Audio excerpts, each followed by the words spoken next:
Hello, everyone. We are rolling for another episode of the JJF1 podcast where Jonah and Jordan talk about all things related to F1. We are recording between the Austrian and British Grand Prix, and we're going to be ranking the liveries that we have on the grid this year. So, Jordan, how do you feel? How do you feel? We were talking before this, and you said you're not going to like my picks, so I want to hear more about that. Yeah, well, look, in our race reviews and in our other podcasts that we've done, we've each said some sly comments about the liveries. So I get a feeling of what you like and what you don't like on a livery. And that was the why I said that is I know what you like in a livery and what you don't, and I don't think you will like my picks based off of that. But I do think that we will have some similarities. And in the livery that I think will be similar in our rankings, because we've spoken about this before, is our least favorite one. For me, We're gonna go straight into it. Yeah. And I think that you have that as well. So say that again. I have Alpine as my least favorite livery. Oh, okay. No, I actually do not have Alpine as my least favorite. I thought you would, just because when it came out, we were both like, wow, this is not cool at all. And apparently we are an unpopular opinion. Yeah, I don't know. I really don't like I think their winter livery was so much better. I think with the all black. Yeah, I think they should have kept their winter livery, if anything. Their winter livery was really, really good. Yeah, I am not a fan of the Alpine livery. I'm not a fan of the color. I think they could do much better honor to France, the country, if they were to pick a more, a quieter, more, how do I say this? More serious blue shade of blue. I think they kind of make a joke out of it when they're doing some fluorescent blue that reminds me of a toothpaste. I'm so okay. I'm gonna go into what I think about Alpine later, but the word toothpaste definitely shows up. But you'll see. And I'm happy that you talked about sticking a flag on it, because my least favorite livery is Haas, because they literally stuck a flag on it. And it's a flag that that is banned from all international competition. We talked in the Build an F1 team episode about me building Team America, and Haas tried to say, "Oh yeah, don't worry, it's not the Russian flag, it's the colors of the U.S. flag." I don't buy it. I mean, the Team America vibe is kind of just dying out with the Uralkali, with the Mazepin investment, and it shows directly on the livery. Yeah, it shows that, because Mazepin cannot race with the Russian flag anymore, he has on the Sky Sports broadcast, we see the RAF white sort of thing next to his name. So RAF stands for Russian Automobile Federation, because he's allowed racing as a Russian, but he's not allowed racing under the Russian flag. Right. So it shows that they tried to make up for that, because the team is essentially controlled by the Russians, as a lot of American things are these days. That Too political. That they wanted to put that on the car. I think that I know the story behind it is it can be played with. It's not the best story behind the car itself. I actually think that within the means that the designers were given, I'm sure Mr. Mazepin said, I want Russian incorporated some sort of way into this car. I think with the means that they were given, I think they actually put together a nice vehicle. I think it actually looks somewhat good, and I actually have them higher on my rankings. Okay. And I'm very shocked that you have them this low. So what is your second to worst ranking? What is number 9? Number 9 is Alfa Romeo. Yeah, it's my number 9 too. So let's roast it at the same time. Yeah, I'm not a fan of Alfa Romeo. the colors just don't look right together to me. They didn't change enough for me. I'm not a fan. There are just liveries I like so much better. Yeah, I mean, it's too white for me, you know? I understand what they wanted to do with like making the red pop out of the white. I'm gonna preface all of my rankings by saying I'm colorblind, so I see things very differently. But I don't know.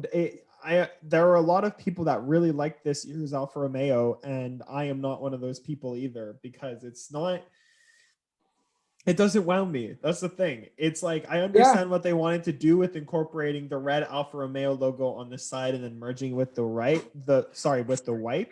but it just it doesn't work. It doesn't work for me. I completely agree. I just didn't think it did. I don't think they did enough with it. I don't think they experimented enough with their color scheme. I think they just adjusted some things and called it a day. I understand the new regulations are coming in next year, but a lot of teams did massive overhauls like Alpine, Aston Martin, etc. And I think they could have done so much more with the car than they did. And that's why I was upset. And I'm also upset with what is my number 8, McLaren. They also could have done so much more with it. I, as someone who really appreciates change and experimenting with delivery, McLaren did not do that aside from adding a little blue to their nose. I'm very disappointed. All right, there's the hot take. There you go. I guess you got the hot take out right away. I disagree with you. You'll see later where I think McLaren should place, but when I was going through my rankings, I didn't think of what they changed from last year. I just thought about the way that it looked this year, and McLaren's, I mean, you can't go wrong with the orange for me. So you can't go wrong with the orange, but on the livery, there's nothing that really wows me. Let's be real though, the white and orange livery is better. The white and orange livery, yes. From Monaco. Yes, the retro Chef's livery kiss. was beautiful. Had that been their livery, it would have been number 1. Yeah. I mean, for me, the most memorable McLaren livery was in peak Hamilton McLaren era, with the Vodafone back wing and the silver Patronus everywhere. That's for me the most iconic McLaren livery. I don't know where they came from, because now they have orange and blue. So speaking of blue, my number 8 ranking is Alpine, because it literally looks like a toothpaste.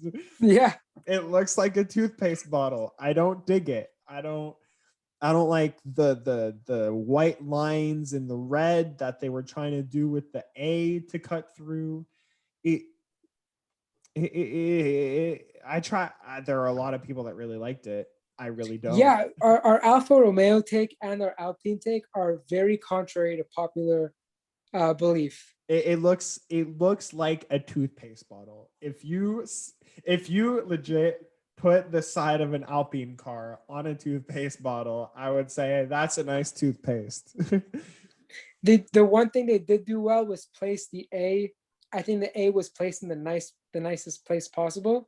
The colors could have done France better, more justice than they did. The switch to Alpine was basically done because they wanted to represent the French people more. They wanted a French team to be shown more on the grid. The French team was not shown as well, wasn't displayed as effectively through a black and yellow car. It's literally, but Renault is so popular in France. That's what I don't get. Right. And they wanted to basically say, this is the French team. They have Le Coq Français on all of their shirts and all of their gear. They want to say this is the French team. Unfortunately, I don't think they brought a lot of honor to France by doing this fluorescent blue color all over their car. Had they kept the winter livery, as I said before, would have been such a better decision. Yeah, the black livery was really, really good. Yeah. And um, speaking of black liveries, for number 7, I have Mercedes. Ooh, interesting. Here's the thing. All right. Remember in preseason where there were all the memes of the AMG stickers on the Mercedes? That is exactly how I feel. And like literally Mercedes social media admin said it the best, where they took a meme of a guy showing them the car and said, "You wouldn't believe how many AMG stickers we could stick on this thing." And I don't like it. I think that the black into the light gray with like the white AMG stickers on it doesn't really go for me. The red, like I understand the Ineos sponsorship is very, very important, but when you have red on the top of a black and gray car, and like just on the top, not anywhere else throughout the car, it looks really weird.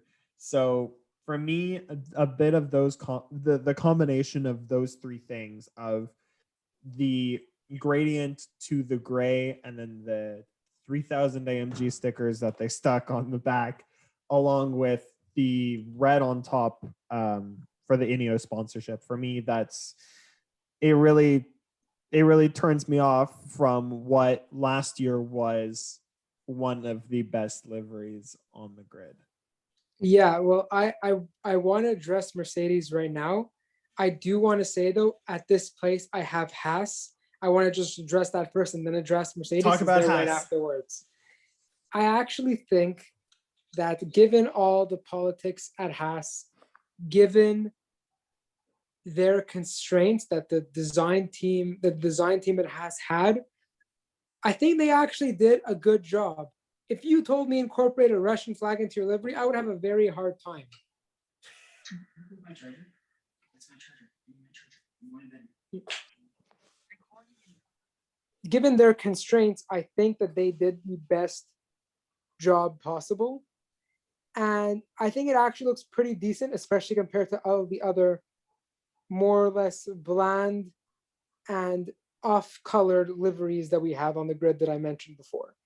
Now, when we talk about Mercedes, with the AMG, with the memes and AMG everywhere, we have to remember that Mercedes is actually, their full name is Mercedes AMG Petronas Motorsport. And throughout the past years, they have not placed, crazy amounts of emphasis on the AMG part of their branding. They went overboard this year. That's the thing. It's that when you think of Mercedes, you think of their road car, which is actually a different company. It's Mercedes-Benz, which is a completely different brand. They wanted their AMG branding to shine this time. And yes, as you say, they went overboard. They killed it. I think it was overkill. I think they did really well last year with the switching to the black livery as opposed to the gray livery. I wasn't a huge fan of the gray livery. Nor was I. I was a fan of it in 2019, and that's about it. I'm very happy with the black livery. However, I'm not happy with the AMG, and more so, what really I don't vibe with is the turquoise on the front wings. Yeah. That makes it look for me a bit childish, but whatever floats Mercedes' boat. However, I'm good. Well, Mercedes, I'm very happy that they went that black and white route, because as much as a silver Mercedes is iconic to not only motorsport but just to the automotive industry in general, they found a way to stick out more with the black livery, and they did really well with it last year. I think this year they were like, okay, we have a really good livery. Let's see what we could do better. And instead of doing better, they stuck AMG like everywhere 90, where there used to be 97 times. Exactly. where there isn't Mercedes logos or Tommy Hilfiger or Ineos or Niki Lauda's Red Star, which that should always be there. But for me, we have in my number 6 position, Mercedes was your number 6. For me, my number 6 is a switcheroo. They literally did a reverse of what they had last year, and that's AlphaTauri. Before I go into the car itself, I'm going to talk about the fact that they have white rims, and white rims are not good. I don't like them at all. I understand what they're trying to do to like make it blend in and make it hip and make it cool, but I really don't like it. And with the blue that they chose, I think it's too pale. Like they and it's draped all over the car. If you had more white accents where the blue takes place, instead of having like basically a half blue and a half white car where the top is blue and the bottom is white, it would make it pop out more. I will say though that the AlphaTauri logo is definitely one of the coolest logos. And to have it stuck on the back of the car is a really good move. If they did something like that elsewhere on the car, not whether it be with their logo or whether it be with other sponsors, I think that it would look really good.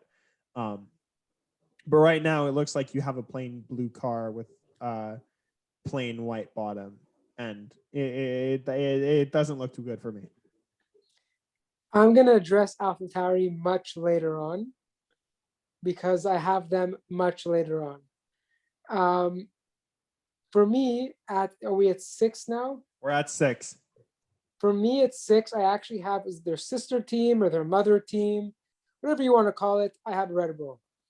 They have not changed much in their livery, but I really like the placements of the bulls on the engine cover, and also on the nose, like you see in on like the small bulls in the nose. I think they're perfectly placed. They don't change much on livery except their sponsors, Oracle. They got Sergio Perez as sponsors in this year with Telcel and Claros, the Mexican companies that he brings on. I really like their livery, although it seems to be very repetitive, which is why I have them in this mid sort of field in my rankings. I think that's a very, very respectable decision. I just realized that in my rankings, I forgot to include one of the teams, and I don't know which one it is. Oh, yes, I found it. Okay, never mind. It's going to be the one that I'm going to talk about next. But do you have anything else to add while I I'm don't want to stalling? talk about AlphaTauri right now because I have them much Okay. later on. I'm gonna bounce off what you said about how they haven't changed much, but I think that I'm gonna talk about Red Bull later. But it's one of those liveries where it's not that it's too iconic to change, but that Red Bull livery is cemented in motorsport, whether it be um, in motocross, whether it be in like flying planes, whether it be in Formula One, there is a Red Bull logo with that deep blue, or is it purple? I have no idea. I'm colorblind. With that deep blue and the charging bulls on it, there's not much that you could change from it. And I think the fact that they kept what worked instead of trying to mess around with it. I mean, there have been worse Red Bull liveries. And I'm happy that they stuck with what they did now. I'm going to talk about a drastic change though for this year, and that is the Williams team. There were a lot of people that said that this is gross.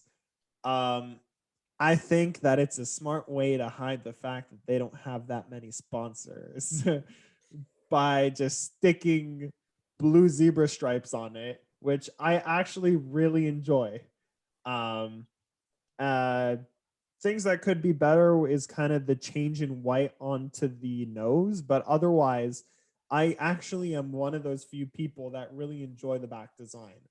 because it's really well made. And with the W on the side, I think that it's a good change in their livery, because we had Rocket for like preseason testing last year.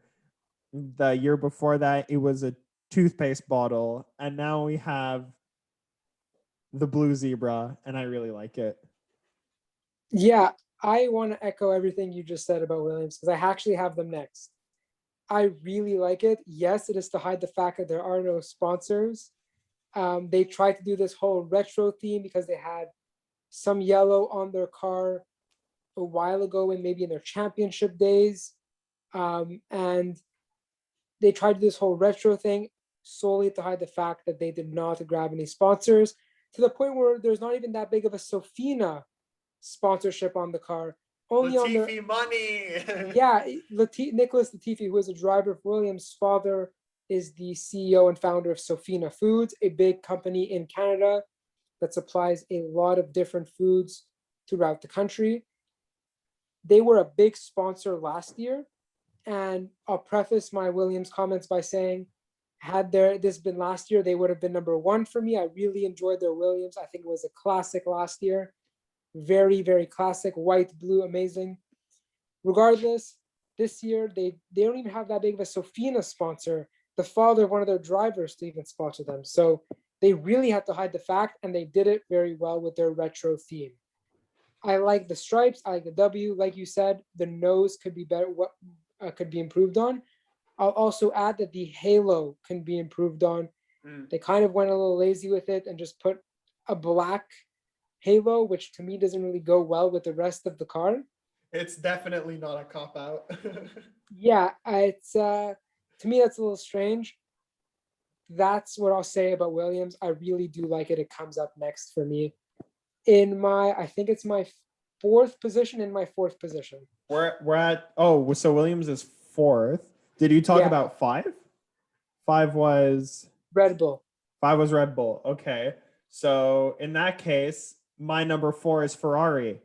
Um I'm gonna talk about this because in the picture that I have, it does not have the green Mission Winnow logo, and it's not on a lot. It's not on the car for a bunch of the races because of certain countries' strict tobacco advertising laws.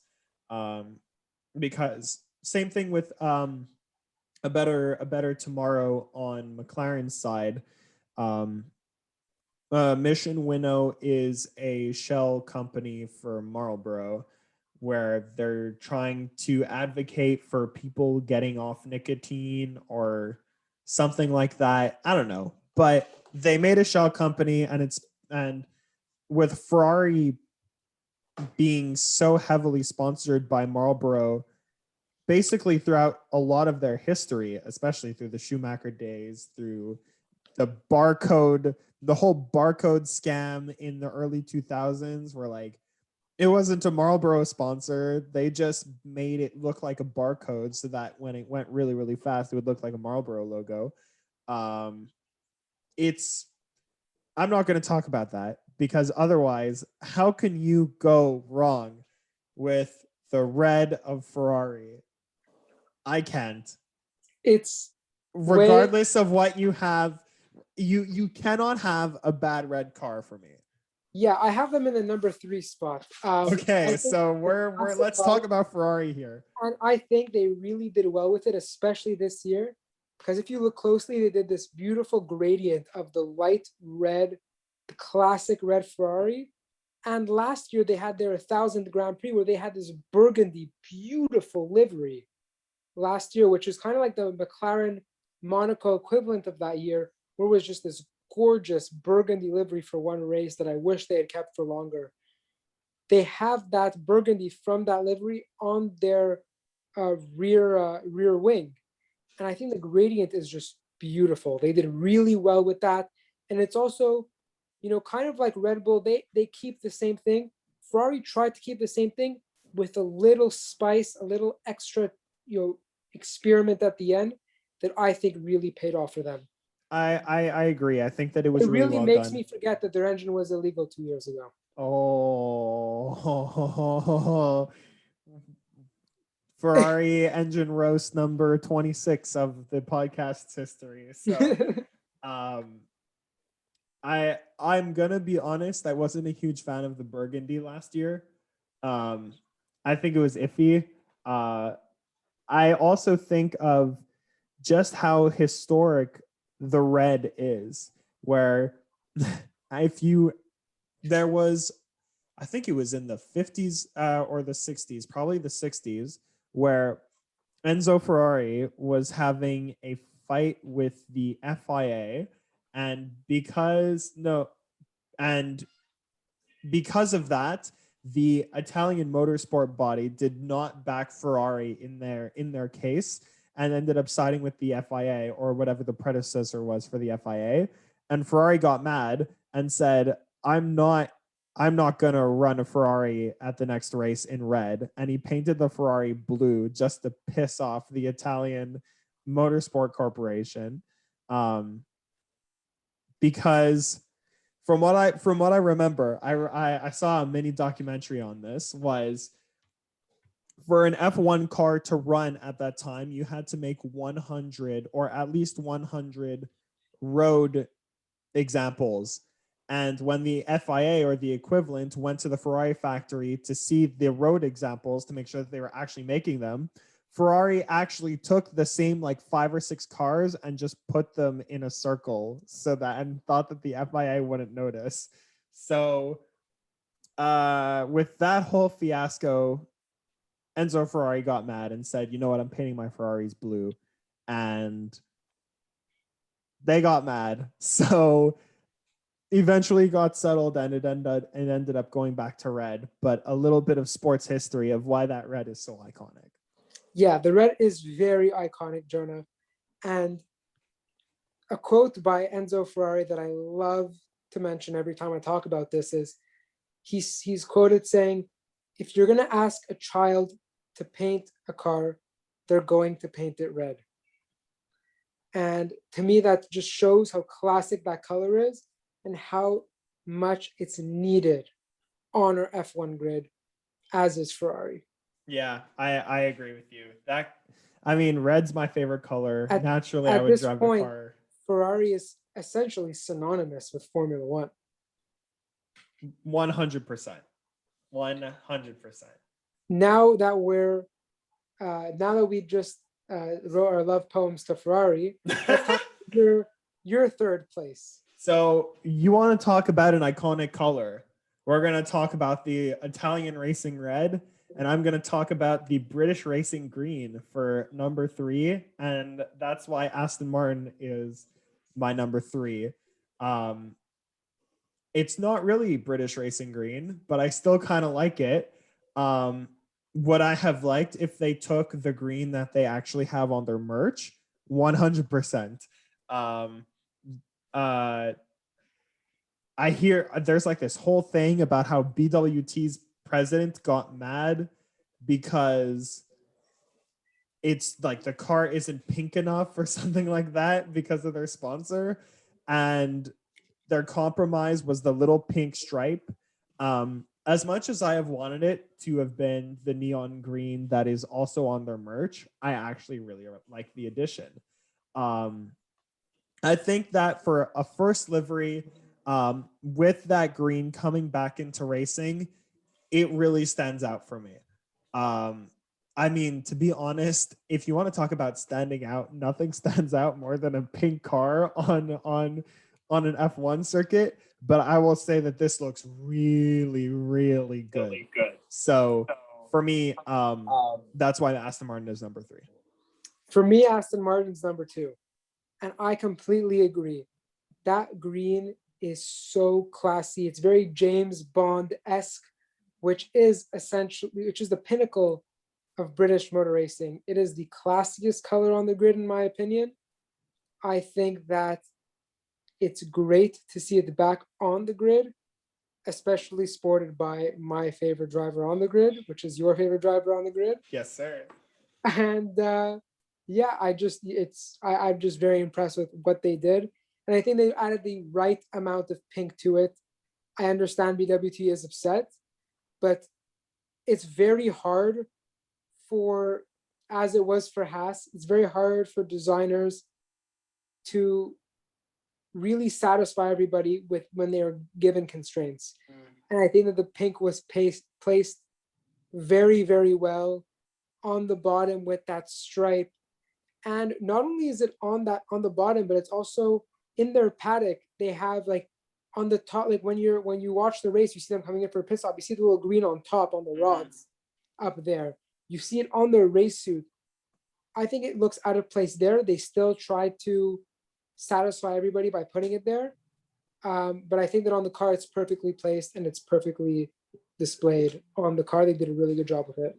I think that, yeah, exactly. I mean, BWT, a lot of people don't even know what BWT does. But one thing that we know is that they sponsor a lot of racing. So whether it be here, DTM, F2, F3, if a car is pink, 99% certain it's sponsored by BWT. But I when you have a brand that's making this big return into F1 for the first time in 60 years, how can you not put in the British Racing Green? And it wasn't that BWT was upset. BWT was annoyed at themselves that they didn't negotiate enough to have more pink on the car. So I will definitely take the car that we have now, because it's a really, really good car. And I'll add to that I really hope they don't add more pink to it, because it really should be as classy as it is. And I think they did a really good job with it. People were saying there should have been more aspects of the Aston Martin logo on it, maybe have like the wings on it, like a sort of Red Bull fashion on the hood. I don't think so. I think that it's perfect the way it is. Yeah, I agree. I mean, if you the closest thing that I could think is if you put it on the back on the engine, or if you have it like kind of cascading down on the side, but really where it is now is definitely where it should be. And before you go to your number one, I'm going to talk about my number two, another extremely iconic livery, and that's Red Bull. Because kind of just to add on what you said, they didn't change that much, but you can't go wrong with the charging bulls. Especially with the way that it's done now. I'm happy that they brought in more parts of the yellow and the red from the bulls, because we have enough blue teams on this grid. We have the Zebra Williams, we have the toothpaste Alpine, we have the deep Alpha Tauri blue. There's probably more. I don't like all dry. The Haas with the blue of the yeah, Russian exactly. flag. Like half of the grid has something blue, and Red Bull does it really, really well. That they incorporated different parts of the logo into it. Yeah, I think that's very commendable. My only issue is that I think that they could do more to experiment with their car. They've just been really sticking with the same theme year after year. So for me, it's not because the livery is bad per se. It's just that because they didn't explore the potential that there is. I mean, there definitely is more potential, but we talked a few minutes ago about Aston Martin and saying don't change what isn't broken. I would say the same thing about Red Bull because it's that much etched in the modern generation of Formula One. So we've come to near the end. Jordan, what is your number one livery? Now, you said this was your favorite logo, that you love this logo. I love this car. I love everything about it. It is the Alpha Tauri Formula One team. I think their car has the best shade of blue. The livery is the nicest on the grid with the contrast with the white.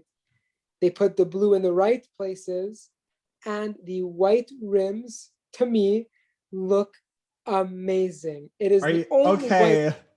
It is the only white rims in Formula One, and on top of it already looking cool in itself, the fact that it's so unique makes it so much cooler. I think it's fantastic. They did so well this year. Last year I hated it. I didn't think it was good at all. Mhm. This year I love it. Well, I will give you credit to say that the logo is beautiful. I do not like the white rims at all. Like, why? Why? What's Because the it's so point? cool. No, It's it's cool. not. Come on, Jordan. If you had a normal car, like you just got a new car, right? So if you got a new car and you put white rims on it instead of like the silver rims that you have now, why? Why would you But do it? my car is not a Formula One car. That's besides the point. White rims doesn't work anywhere. Look, if you were told me this last year, put white rims on a car, I would have said, this is terrible. It's the worst. Don't do it.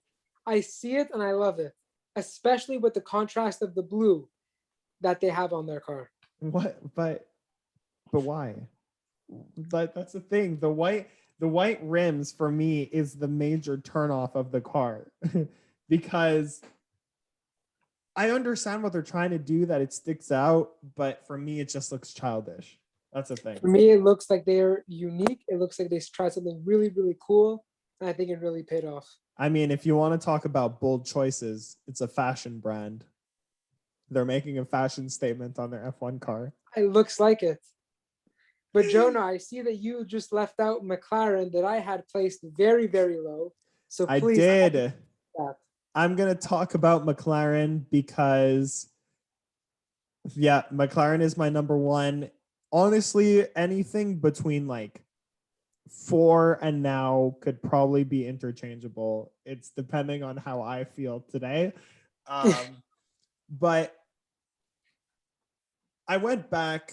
Well, I mean, earlier in this episode, we talked about the most iconic McLaren livery for me of the silver Petronas branded Vodafone wing McLaren. And I think that the way that they came with that from the weird Honda section where they had like mostly black with like kind of orange car was really weird. And then what they have now is in perfect evolution of that orange that they had from those Honda days. And for me, that's an orange that really sticks out. And when you have a good blue on it in the contrast, for me, that is what sticks out really, really well. And one thing that that I haven't talked about this episode are the numbers on the car. For me, the McLaren numbers are the coolest ones. So putting all of that together with the good contrast of colors, with the blue in the right places, that's what for me makes this the best looking car on the grid. Look, I don't pay attention much to numbers. So I can't. You're not a numbers guy. So I can't really talk about that so much. What I can say is that I'm really happy you mentioned the Honda days, because when Alonso raced them a couple of years ago, they really did not look good on the track, and their livery did not look good as well. It was like this red, black, swoopy, very, It looked very, really, really weird. yeah, it looked very strange. It didn't look like McLaren. This livery looks more like McLaren. It's a classy, yet bright orange, but is synonymous with McLaren. It's synonymous with it now. Yes. Right? And Because I will say it's much classier than what it used to be. However, I do think that orange is not a good color for a race car, which is why they're so down on my grid. And also, they didn't change much with it. it's really consistent. It's for that reason kind of boring for me. I think that orange is a beautiful color for a race car, and that's why it's number one. Well, I like white rims. Okay, well, you like white rims. I like orange. This is the JJF1 podcast. There you go. The debates continue, but like, I since I really got back into the sport, I've done a lot. I've spent a lot of time on YouTube and a lot of time on F1 TV's archive section looking up really cool documentaries about the history of F1. And McLaren has had some really, really iconic liveries over their time, coming from the Marlboro Chevron McLaren to the is the one that sticks out for me the most before, for me, what I grew up watching when I was 7 or 8 years old is seeing that beautiful the beautiful Vodafone McLaren. I don't look, Vodafone is like some telecommunications company in the UK. And I can tell you, I have no idea what Vodafone is, but I know that they're a telecommunications company and that they sponsored the hell out of that McLaren car. So, And for that reason, when I go to London to visit, I will definitely be using their services. yes, let's go. We're giving Vodafone free shout outs right now. I guess so. I mean, for like I don't know. Do we have people watching in the UK? Do we have people listening in the UK? If you do, let us know. But we've come to the end. We've made it to the end of the podcast. And how after this very constructive, very interesting debate over white rims and orange and ripping sponsors, how do we feel? Well, what I want to know is at the beginning of the podcast, I said you wouldn't like my picks. Overall, do you feel that you didn't like my picks? You know, I respect it. I respect your picks a lot. And I think that it all comes down to taste, right? Because when we talked especially about our Alfa Romeo and our Alpine picks, we are very much unpopular in that in the F1 community on those liveries. So I think we both come from the same ideas, but we took our ideas and we interpreted them in different ways. And that's how we ended up coming up with this ranking. How did you think, how did you like my picks? Well, I like it's shown in my rankings. I didn't like the McLaren pick. I didn't like white rims, so. But yeah, I agree. We had very similar, especially at the bottom. I guess the McLaren and AlphaTauri were the only big differences. And I was very surprised to see that you were surprised when I had said McLaren at the beginning. Why? Because you didn't think that I would put it so high. Yeah, I thought it was very it was very bland of a livery. So I was like, oh, it's not going to be that high. You want to? I mean, bland liveries. We don't have any really, we don't have any super bland liveries. Like we don't have any that are on par with the early McLaren Honda 2000 like whatever 16 17 livery. So because that stuff was bad, but yeah, I think in general we've taken, I mean, for me a lot of it could be interchanged. So because we have some very beautiful cars on the track and I can't wait to see them racing more. And more importantly, I can't wait to see them race in Canada very soon. Hopefully. Yes.